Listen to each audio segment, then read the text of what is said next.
Welcome to Lost Relation Chronicles. 8 years ago, my ex, Carol, and I broke up right after our twins were born. We hadn't been together for long, only about 14 months when she found out she was pregnant. We both panicked and thought maybe we should try to make it work for the sake of the kids. You know how it goes, thinking the relationship will just fall into place because of the family side of it. I'll admit, we weren't exactly compatible from the start. There were some good times, sure, but it wasn't a deep, long-lasting connection. When she got pregnant, I thought maybe we could push through and make it work, but we were about as compatible as chalk and cheese. Despite that, for the kids' sake, we gave it our best shot for a while. Things were okay, nothing huge, just the usual arguments, but we co-parented well enough and didn't let things escalate. We weren't at each other's throats. Then, Carol met someone new. She thought he was someone she could have a future with, and I understood. She wanted a fresh start, something different from what we had. She was upfront about it, and we both agreed that splitting up was the best option. I can't say I was heartbroken because, honestly, the relationship wasn't solid to begin with, but we ended things as amicably as possible. After that, we fell into a rhythm with co-parenting. Things were smooth, or as smooth as they can be when you're raising kids in separate homes. We split time evenly, kept communication focused on the kids, and co-parented decently. Neither of us wanted the twins to feel any tension, so we made a real effort to make it work. The kids got time with both of us, and there was no child support since we split everything evenly. Then, about 2 years after the breakup, Carol met her now husband. This guy wasn't the one she started dating right after we split, though. He was someone new. The interesting part was that he had a daughter the same age as our twins. Carol told me about him and how serious they were getting. I wanted to support it for the kids' sake, to make things easier for them. I was okay with the idea of my twins having another father figure around. But things started to shift when Carol brought up including her stepdaughter in the same way we included our twins in everything. She casually mentioned that it would be nice if we could all do things as one big family. At first, it seemed harmless enough. I thought she was just trying to blend the families. But it started to feel a little strange when she began suggesting I treat her stepdaughter like she was my own. Let me be clear, I've got nothing against her stepdaughter. She's just a kid caught in the middle of all this. But Carol seemed to think that because we were all connected through the twins, I was somehow obligated to include her stepdaughter in every activity or outing I had with my kids.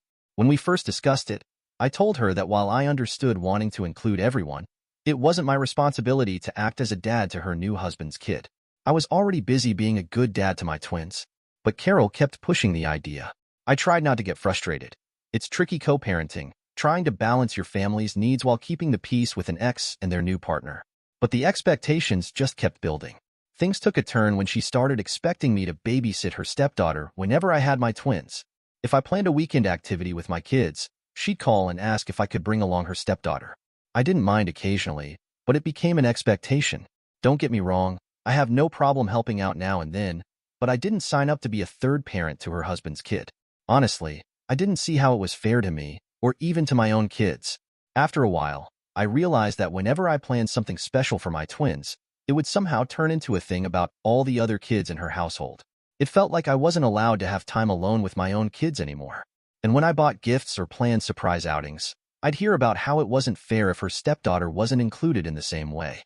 She even got upset once because I didn't spend as much on a gift for her stepdaughter as I did for our twins. I had to draw the line somewhere, so I decided to focus my time and resources on my twins. I explained this to her, and predictably, it didn't go over well. She called me selfish and said I wasn't supporting her whole family. She wanted this big blended family, but that wasn't something I had signed up for.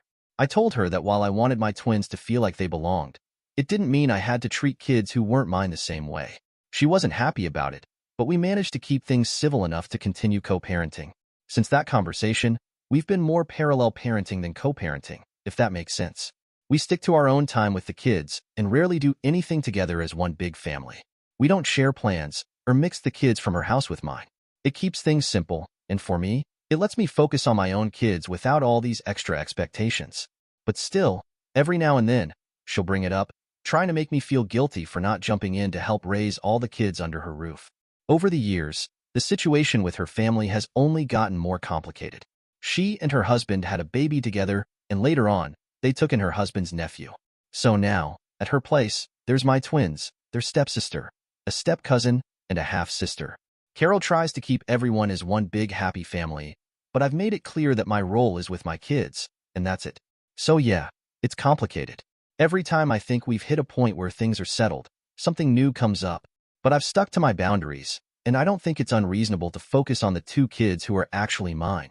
It's one thing to support her decisions as a mother, but it's another to be expected to parent everyone under her roof. Now, fast forward a bit, and here's where things really started to go off the rails. With all the added members in Carol's household, it's been harder and harder to keep my boundaries steady. At first, we managed to find a balance where I was doing my part as a dad without getting too wrapped up in her new family situation. But as time went on, Carol's expectations kept growing, and it felt like every few months there was something new she wanted me to help with. Whether it was her stepdaughter, her husband's nephew, or their baby together. It was like they kept adding more layers, and somehow I was supposed to take on some of that burden. Then came the whole school trip situation. The school my kids go to is on the smaller side, so they're in a mixed-age class. This also means they're in the same class as their stepsister and step-cousin, which is fine. It's a bit unusual, but it works for the school and doesn't bother me. What I didn't expect, though, was how it would turn into a huge issue with Carol and her husband about what I was supposed to pay for. This wasn't just any small field trip. It was a big deal for the kids. The school was planning a visit to an interactive museum, with workshops and hands-on learning, and it sounded amazing. The trip was pricey, but my twins were super excited, and it seemed like something that would create great memories for them. I could afford it, so I decided to go ahead and pay for them. I mentioned it to Carol, thinking she'd be happy that the twins were getting this experience. But when I brought it up, she got oddly quiet and then flat out said that if the other kids couldn't go too, it wouldn't be fair. At first, I thought she was joking. There's no way she actually expected me to pay for the other two, right? But no, she was dead serious. She said it wasn't right for my kids to go on this luxury trip if her other kids couldn't go as well. I tried to stay calm and told her I was paying for my twins because they were my responsibility. I even suggested that maybe she and her husband could fundraise or save up for the other kids if it was so important to them. But then she hit me with the whole, think about how they'll feel watching your kids go while they stay behind argument. She claimed the whole household would fall apart if the kids didn't all have the same experience. And that's when things started to get really heated. Then her husband jumps in, saying it's unfair to treat the kids differently. Now, I'm all for fairness, but there's a limit. His stepdaughter and nephew aren't my responsibility, and I'm not made of money.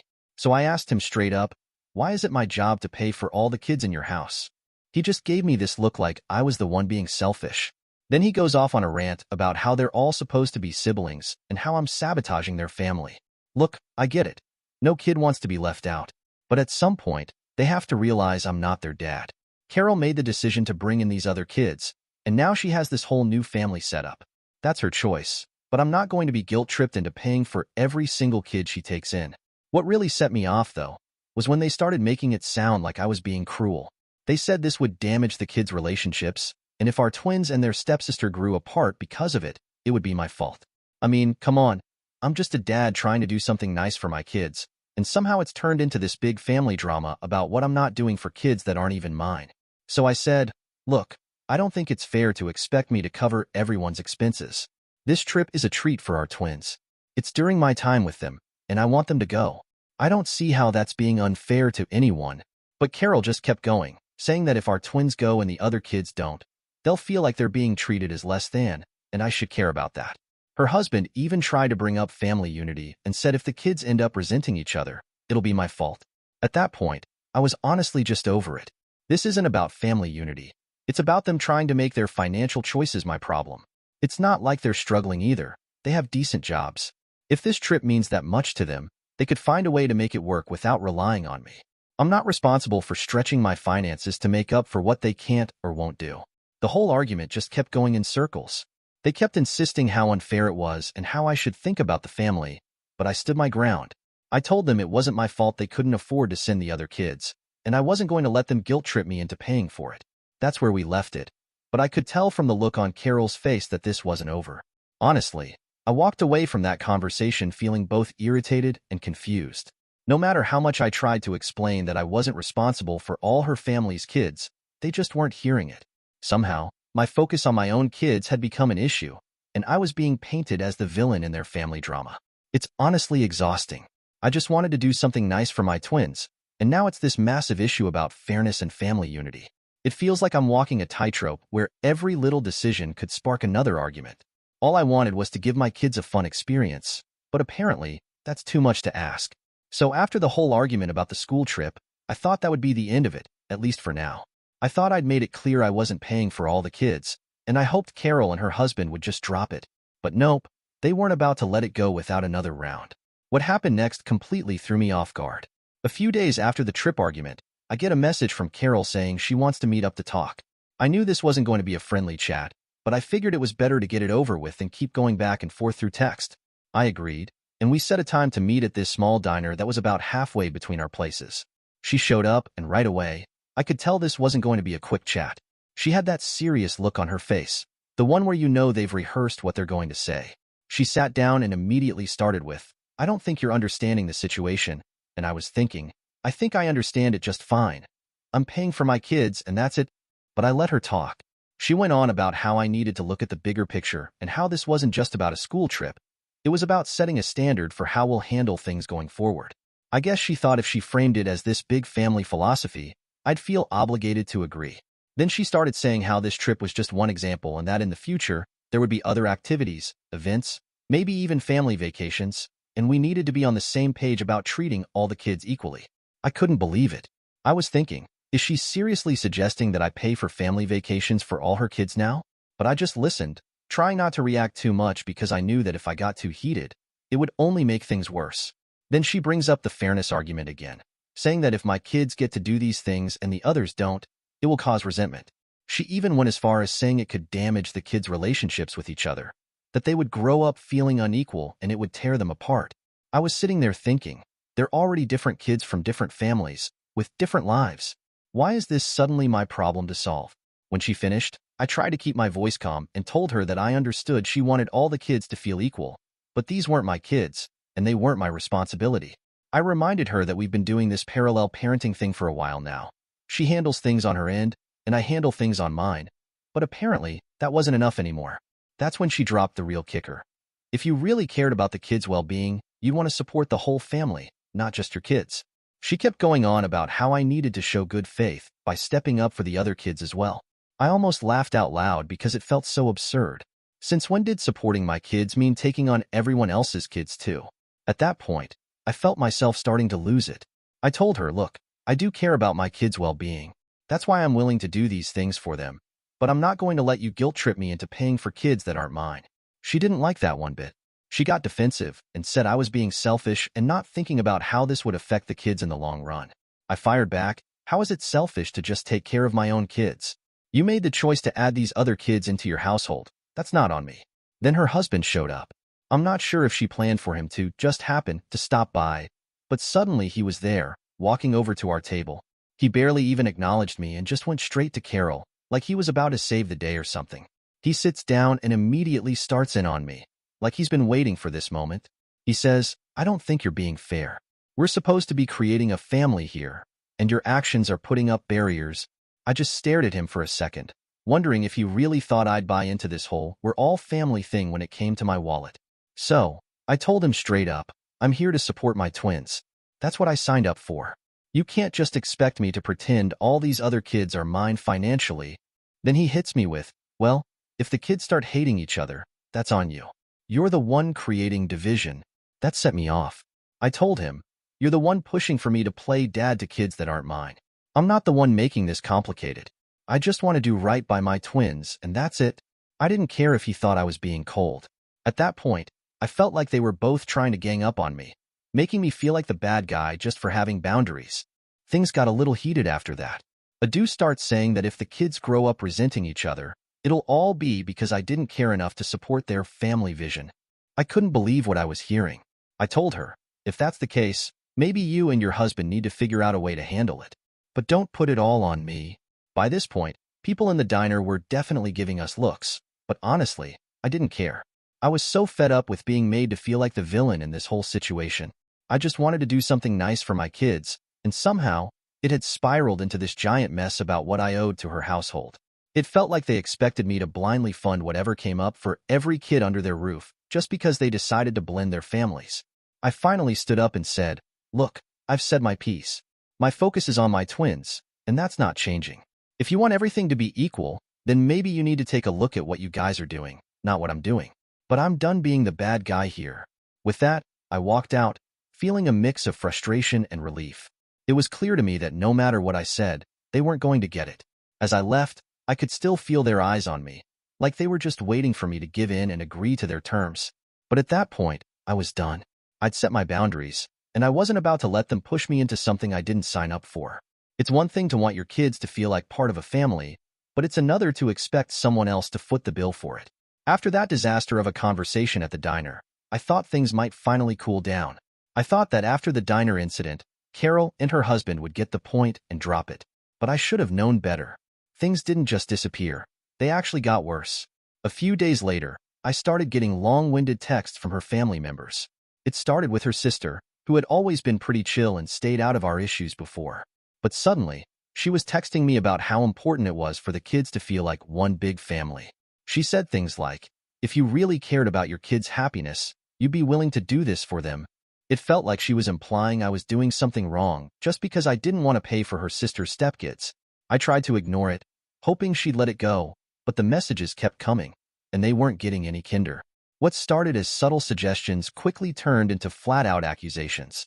I was suddenly selfish, stingy, and not thinking about the bigger picture. They acted like I was tearing apart some happy family just because I didn't want to fund a trip for a couple of kids who weren't mine. Her family seemed to treat it like I declared war on them all for simply setting a boundary. Then it got worse. Carol's mom decided to call me. I hadn't spoken to her in a while, and I was surprised to see her name pop up. I figured maybe she wanted to talk about the twins or have a calm discussion. But no, this call was something else entirely. She went straight into a speech about how things should be. She told me that if I just paid for all the kids, this wouldn't be an issue. She said I needed to think about how much better everything would be if I were more involved with all the children. My patience was starting to wear thin, but I replied, with all due respect, those kids are not my responsibility. I'm doing right by my own kids, and that's what I signed up for. She kept going, saying things like, a good man steps up and takes care of the whole family, not just his own. I was floored. I tried to explain that while I wanted the best for my twins, it didn't mean I had to financially support every kid her daughter brought into the household. I told her, look, I'm not going to feel bad for taking care of my own kids and setting boundaries, but it was like she wasn't even listening. The conversation just spiraled from there, with her repeating herself and pushing the guilt card hard, talking about how it was my duty as a father and how the kids would suffer. By the end of the call, I was done. I told her we clearly weren't going to agree, and I politely ended the conversation. But the pressure didn't stop. Over the next week or so, it felt like they were rallying the whole family against me. Carol's brother even left a passive-aggressive comment on one of my social media posts about being a dad. He wrote, real dads support their families no matter what. It was clear he wasn't just talking about my kids. I didn't even respond. I just deleted the comment and moved on, but I won't lie. It annoyed me. Here I was, doing my best for my twins, and somehow, I was being painted as the bad guy in their eyes. One day, after I dropped the kids off at a daycare, I was heading back to my car when her husband caught up to me. He didn't greet me or make small talk. He just jumped straight into it, saying, you know you're hurting the kids with this. I was honestly taken aback. I thought we'd already talked this through, but clearly, he wasn't done. He started going on about how my decision not to pay for all the kids was driving a wedge between the siblings, and that I needed to be more considerate of the family dynamic. I told him, look, I'm not hurting anyone. I'm taking care of my kids. They're not the ones struggling here. But he wouldn't let it go. He kept going on about how everyone in the family thought I was being unfair, and that it was only a matter of time before the kids would pick up on it and start resenting each other. It felt like he was trying to place the weight of the family's happiness on my shoulders, and I wasn't having it. I told him, your family's opinion doesn't change my responsibilities. I'm not their dad. I'm here for my kids, and that's not going to change. Honestly, at that point, I didn't know what else to say. No matter what I did, it seemed like they were always going to see me as the villain in their family drama. That night, I sat down, trying to figure out how things had gotten to this point. All I wanted was to take care of my kids and give them good experiences. Yet somehow, I was being painted as a cold-hearted guy who didn't care about family unity. It was like they couldn't understand the line between what was fair and what wasn't. I ended up venting to a couple of close friends about it. They couldn't believe the pressure Carol's family was putting on me. One of my friends even joked that if they were so concerned about the kids missing out, they could all chip in and fund the trip themselves. It made me laugh, but at the same time, it was frustrating.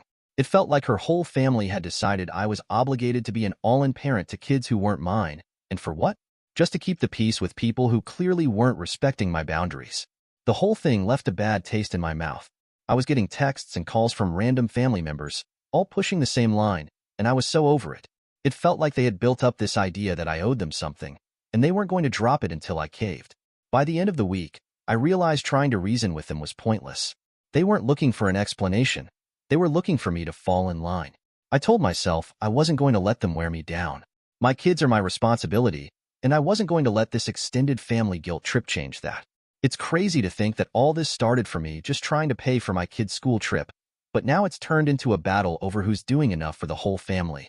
They may not like it, but I know where I stand after a week of nonstop messages, unsolicited advice, and guilt trips from Carol's family. I decided it was time to draw a firm line on my boundaries and stick to them. No exceptions. By that point, I was done. It was clear to me that no matter how much I explained myself, they weren't going to understand. They were all fixated on this idea of a big, happy family, and apparently, I was the one standing in the way because I refused to pay for every single kid they added to their household. The first thing I did was talk to my twins about the upcoming trip. I wanted to make sure they were still excited and didn't feel awkward because of all the drama. I didn't want them to feel guilty or responsible for any of it. I kept it simple and told them, hey, I'm really looking forward to this trip for you guys, and I want you to know that this is something special for just the two of you. I didn't go into the messy details, but I needed them to understand it was okay for them to enjoy something just for themselves. They both seemed relieved. They definitely picked up on some tension. Kids always do. But they seemed happy and excited about the trip. I could tell they didn't feel bad about it, and that was a huge weight off my shoulders. I wanted them to know they deserved nice experiences without feeling responsible for anyone else. With that settled, I knew I needed to set a clear, firm boundary with Carol and her family. Not just a vague, I'm only paying for my kids kind of boundary, but a real, unmistakable line they'd understand. So, I called Carol. I kept it calm and straightforward because I didn't want this turning into another long, drawn-out argument. I basically told her, look, my role as a parent is to support my twins. I'm here for them, and I'm doing what I can to give them good experiences, but that doesn't extend to other children who aren't mine. I respect your choices and your family, but my financial responsibility ends with my twins. Of course, Carol wasn't thrilled. She immediately started in on how the other kids would feel and how it wasn't fair for siblings to have different experiences. I let her talk, but as soon as she started down the guilt trip road again, I stopped her. I said, I understand how you feel, but this is my final decision. I'm not going to be paying for any extra expenses outside of our twins. I told her if she wanted to work something out for her household, that was up to her, but she needed to stop putting pressure on me. There was silence for a few moments, and I could tell she was furious, but I wasn't going to budge. I could almost feel her gearing up to make one last attempt, but she must have realized it wasn't going to work. She ended up saying something like, fine, I guess you've made your choice, in a tone that was clearly meant to make me feel guilty, but I didn't. By that point, I felt more relief than anything else. I was done explaining myself. After that, things quieted down. No more random messages from her family, no more passive-aggressive comments, just silence. It was a bit awkward, but it felt good to finally have some peace. I think they finally realized I wasn't going to give in to their demands, and they just had to accept it. In the weeks leading up to the trip, I made sure to spend extra time with the twins, doing simple, normal things to keep everything feeling grounded. We'd grab a bite, go to the park, watch movies, just the usual stuff. I wanted them to feel secure and happy, not caught up in whatever issues the adults were dealing with. Honestly, it was refreshing to focus on them without any added drama. Then, the day of the trip came. I dropped them off at school that morning, and they were all smiles, ready to go. It was great to see them so excited after everything that had happened. As they ran off to join their friends, I felt a real sense of satisfaction. It wasn't about making everyone happy or bending over backward for people who didn't appreciate it. It was about giving my kids the best I could and teaching them that it's okay to set boundaries. Here's the kicker. The day after the trip, I got a call from Carol. I was expecting some snarky comment or passive-aggressive remark, but instead, she just asked if the kids had fun. I told her they did and kept it short because I didn't want to reopen old arguments. But then, she surprised me. She actually thanked me for standing by what I believed was right. She said, I didn't agree with you, but I respect that you stood up for yourself and your kids. I was honestly shocked. I didn't expect her to come around, but there it was.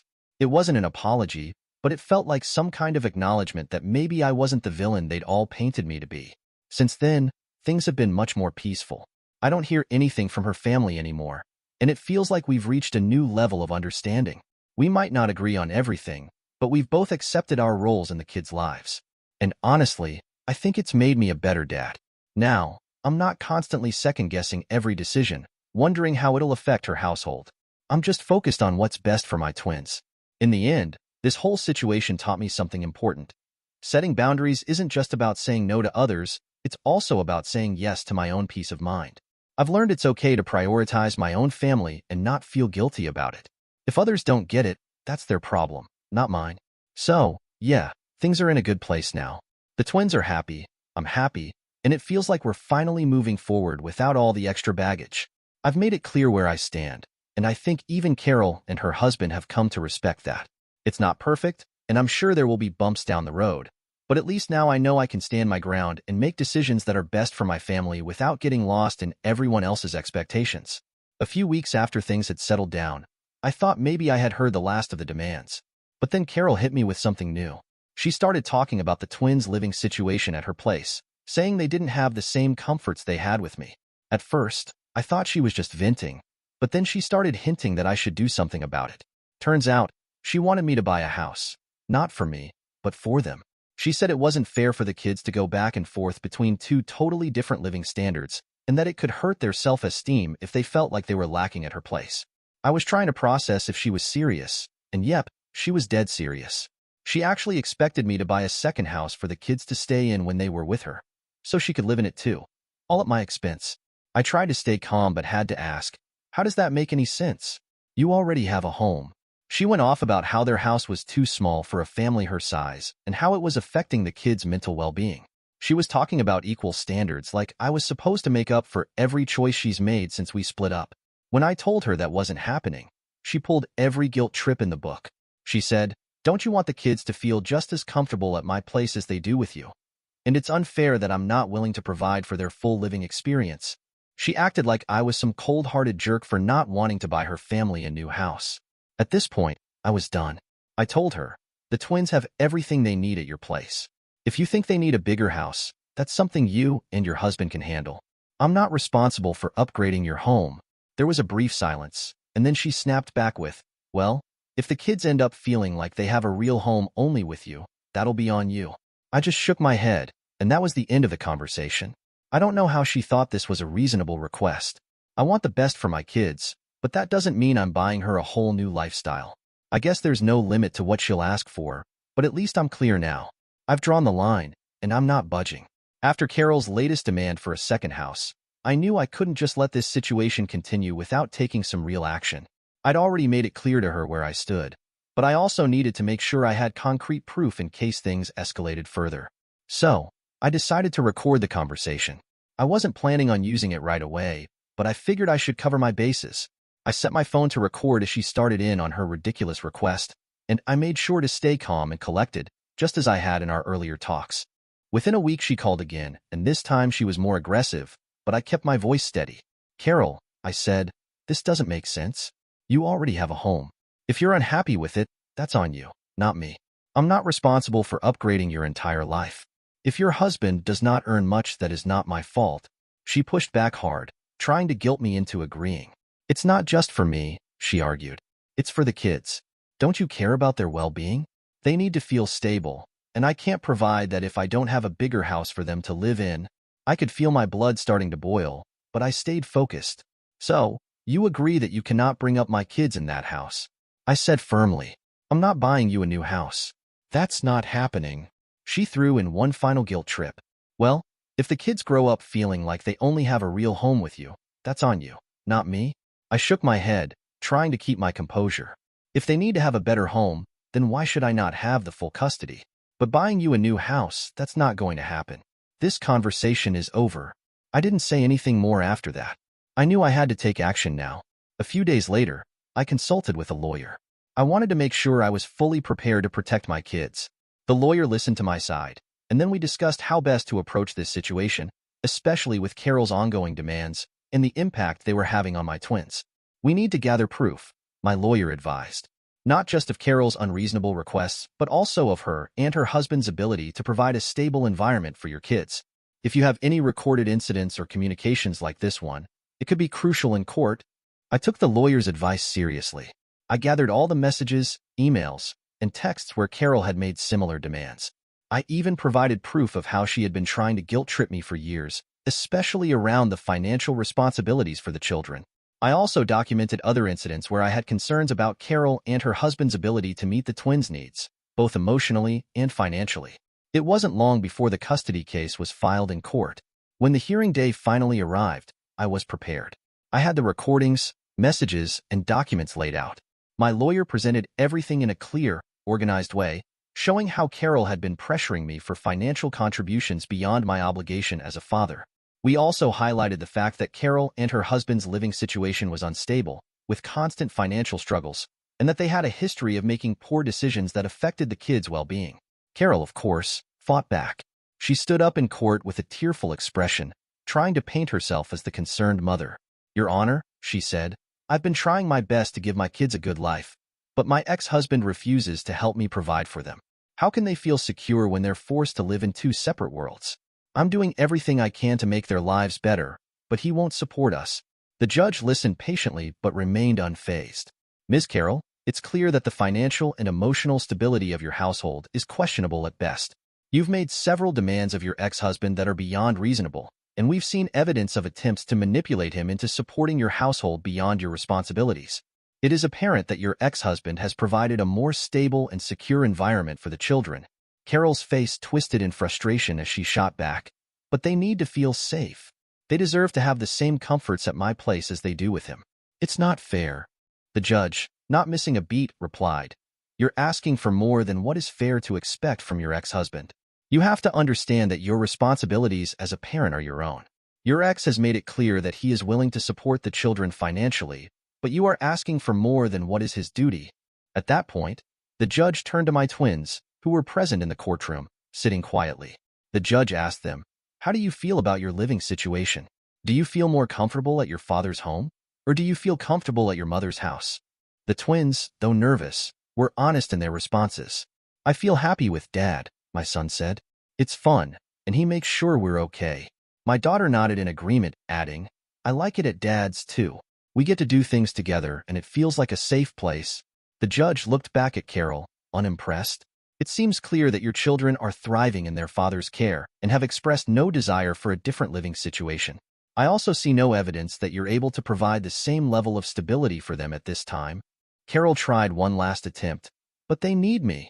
I'm their mother." The judge calmly responded, "I understand that, Miss Carol, but your actions have shown a pattern of putting your financial strain on your ex-husband, while he has provided a more stable, supportive environment for the children. It's in their best interests to remain with their father." The judge slammed the gavel down. "The children will remain in their father's custody. There will be no further financial obligations expected of Mr. White beyond what he has already agreed to." Carol's face fell, and she stood there for a moment, stunned. She didn't say anything as she sat down, and I could feel the weight lifting off my shoulders. The decision was made. The twins were staying with me, where they felt safe, and I didn't have to keep second-guessing every move I made. As I left the courtroom, I knew it wasn't going to be easy, but it felt like the right decision. I wasn't about to let anyone dictate what was best for my kids, especially when their well-being was already being taken care of. Carol might have fought hard, but the court saw through it all. And now, my kids could finally be in a place where they could thrive without anyone trying to tear that down. A few months after the court hearing, things for Carol started unraveling.